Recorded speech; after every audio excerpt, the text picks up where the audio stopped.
And that figure smiles a toothy smile with the ball at his feet.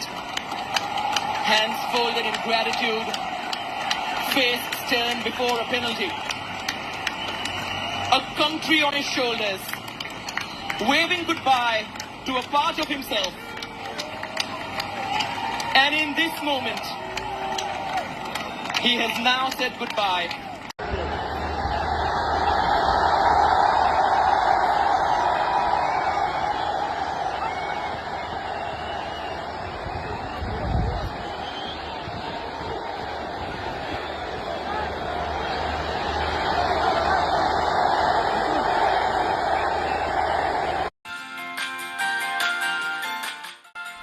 Higher secondary उथ्रिनाय फरायसाफोरनि थाखाय गोजोनथाव खौरां। BA सेथि सेमिस्टारनि थाखाय गोविंद बसुमतारी कलेजाव मुं थिसननाया सोलिगासिनो। गिबि मुं थिसननाय 100 फरायसाफोरनि थाखाय स्पेशल अफार आरो गुबुन गुबुन रोखोमनि बेसेन नाङै क्लासनि खाबु होनानै मुं थिसननायनि हाबाफारिया गोविंद बसुमतारी कलेजाव सोलिगासिनो। फरायसाफ्रा गावनि गोसो बायदि साबजेक्टफोरखौ सायख'नानै लानो हागोन।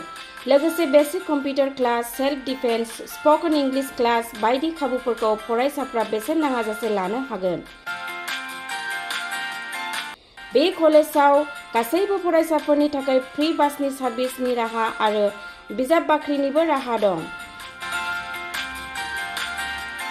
आरो बे खेबनिफ्राय भिउ सेन्टार अदेबानि एग्जाम सेन्टार महरै फरायसाफ्रा गोविंद बसुमतारी कलेजावनो आनजाद होनो हागोन।